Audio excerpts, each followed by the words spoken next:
Sharon, Idahosa, the CEO of Let's Talk Agriculture, an agricultural public relations and communications firm. I really want to appreciate the Global Council for the promotion of international trade for giving me the opportunity to be here today. So today, I will be speaking on the topic driving a global food system transformation. So I believe that it is very important that we have a foundational knowledge of what the food system is all about before we seek ways to transform the food system. Now, what is a food system? The food system is the production, the processing, and distribution of food throughout the globe. The goal of the food system is to help reduce hunger and malnutrition. Now, when we are talking about the food system, we must be looking at the 4 pillars of food security. Now, I'm going to highlight that just briefly. So the 4 pillars of food security involves availability, it involves accessibility, it involves utilization, and stability. When we are talking about availability, we are talking about the product, we're talking about the supply of food through production, distribution, and exchange. Now, when we are talking about utilization, we say, I have on my slide where we say food safety plays an important role when it comes to the utilization, as it involves handling, preparation, and storage of food, which can affect food utilization if not properly considered. As soon as a household obtains food, there are a variety of factors that can affect the quality and quantity of food that is being consumed by that household. So it is of great importance that food consumed is safe, meeting the physiological requirements of individuals. So the health of individuals controls how food is being metabolized, showing that healthcare is part of utilization. So when we're trying to improve this pillar of food security, it is important for us for a general education about nutrition. It is not enough that we have food available to us, but is it accessible? Because that's a major concern for us when it comes to the agricultural sector. We don't just want the food to be available. We want to be able to access it.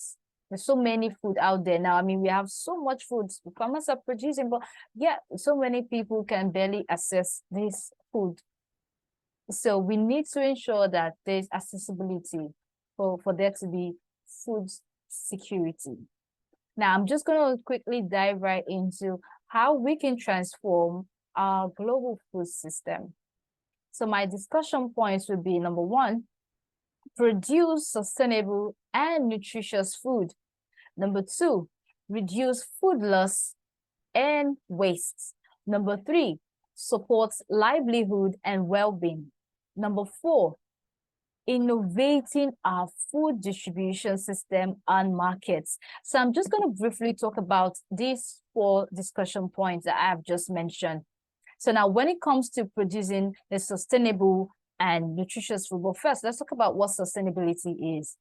It is about fulfilling the needs of the current generation without compromising the needs of the future generation. Just because we're trying to solve a problem now doesn't mean we shouldn't have a plan for later. Or because we're trying to solve a problem now doesn't mean that we should mess up the one we're supposed to have for the future.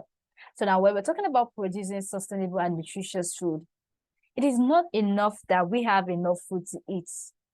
The most important thing is that we have safe and nutritious food at all times. So it is funny how nutritious food has gone extinct.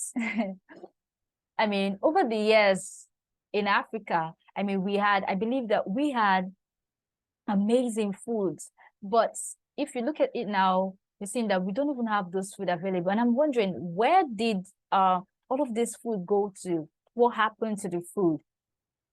And I came to a conclusion that people are no longer prioritizing the food that we're supposed to give us, that we're supposed to have the nutritional value. Now, people are looking at the sweet tooth. I'm also a sweet tooth, but people are also looking at the food that no longer gives the nutritional value. And I'm just wondering why. Why are we looking at food that no longer gives us the nutritional value that we need? People are looking at buying shawarma. I don't know about you, but people are buying shawarma. People are buying pizza. People are buying burger. I mean, people are just buying the food that doesn't even give the nutritional value that we need in our food. Okay, so this is a major concern for us. I mean, you can also explore my podcast episode where I had a conversation with someone from the Nutrition International and Harvest Plus. I mean, we talked about ways that we can provide good nutrition in rural communities and food and nutrition security for the global good. So if you want to get more information about this, I'll really implore you to go check out letstalkagriculture.com, and you'll see episodes on food and nutrition series. So you'll see something like that. So number 2, we'll be talking about how to reducing food loss and waste. Now, this is another major challenge for our food system, food waste. We produce a lot of food. Yes, that I agree with. But when there is no market for it, it becomes a waste. Our food waste and loss is also as a result of post-harvest loss. And I best believe that post-harvest loss starts from the seeds, not just our infrastructure. So when I'm talking about the infrastructure, we're talking about the road network.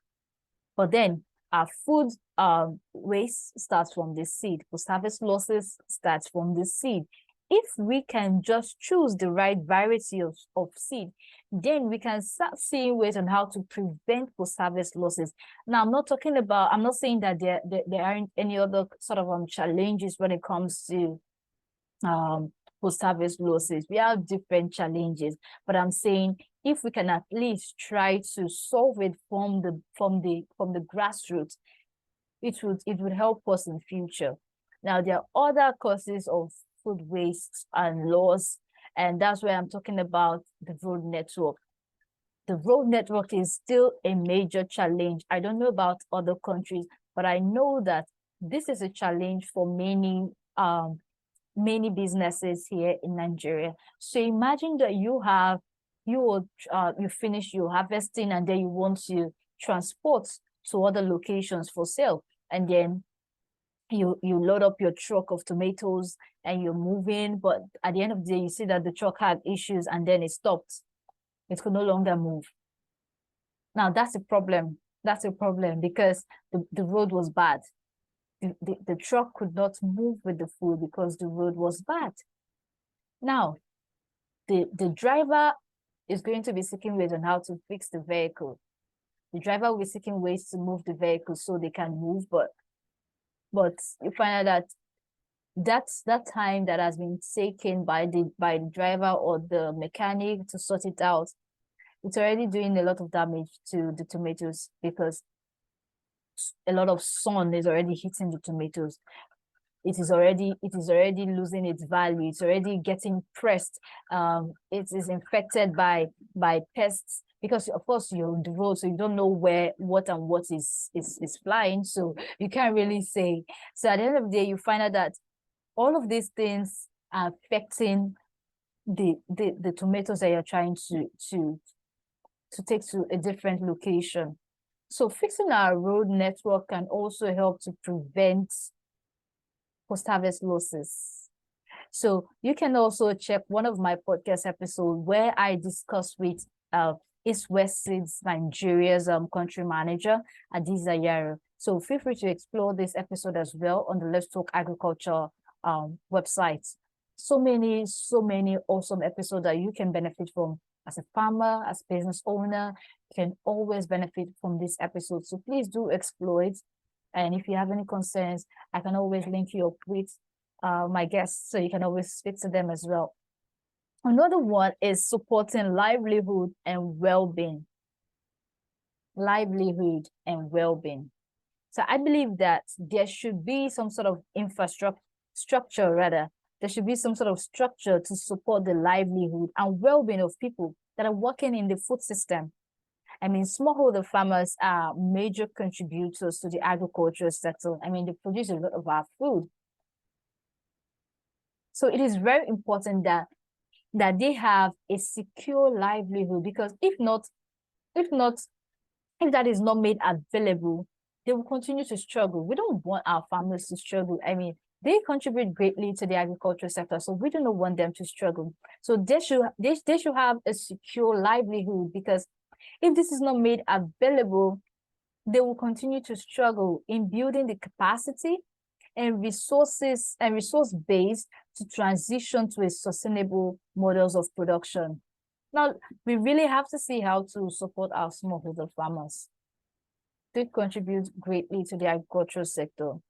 So if we can do this, if we can give them a secure livelihood, then they can put in more effort. They're able to boost the food system. Because I mean, if they're suffering, how can they boost the food system? How can they boost the food system? So we have to seek ways on how to improve their livelihood, their well-being. They should be well taken care of. They shouldn't be seen as poor. Agriculture has been associated with, or rather stereotyped with, poverty, and we don't want that anymore. So let's see how to give our farmers a secure livelihood. Let's see how to provide that for them first, and see if the food system will not be transformed, right? So let's see how to do that for our farmers. This is something that we should be looking at as well. Another point is innovating our food distribution system and markets.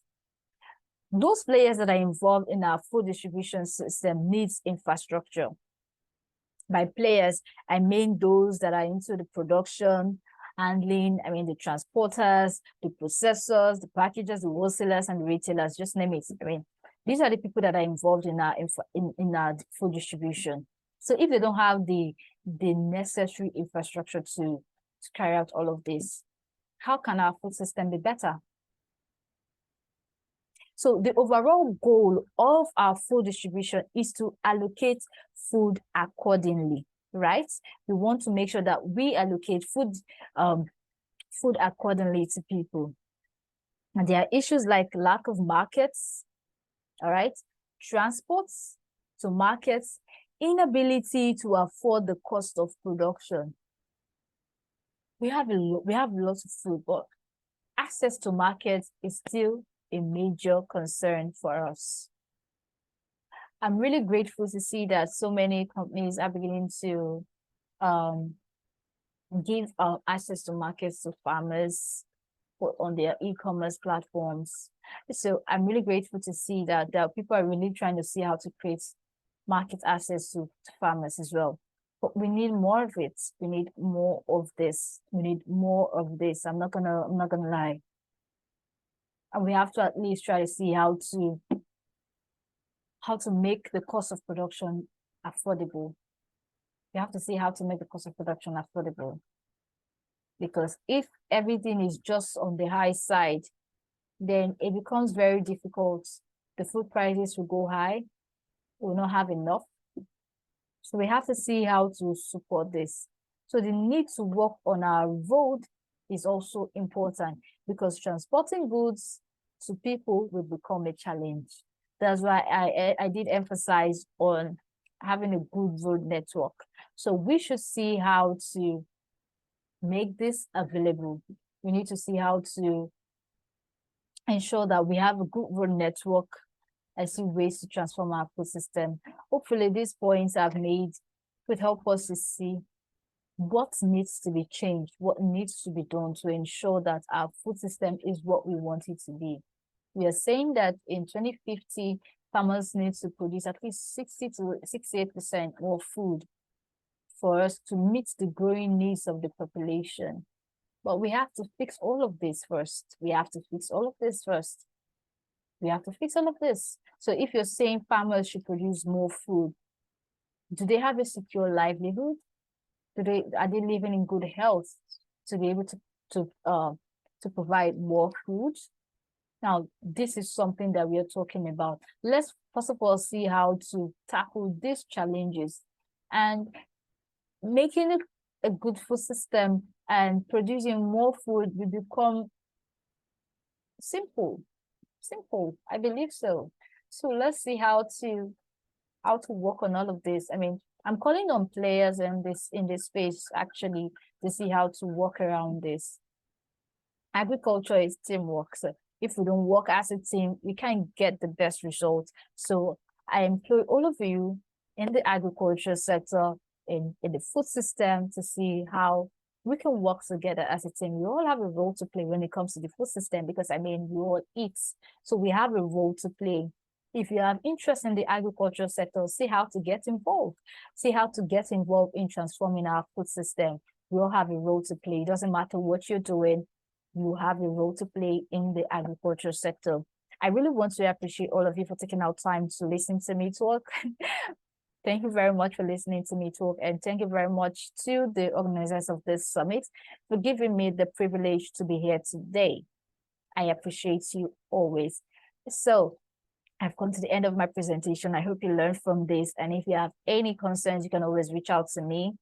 You can reach out to me on LinkedIn, and you can also explore my website as well, SharonIdahosa.com. So thank you very much. I love you guys. And if you have any concerns at all, please do send me an email, info@SharonIdahosa.com. I'm willing to listen to you. I'm willing to work with you on agriculture projects. I mean, it is my joy to see that the agriculture sector is transformed.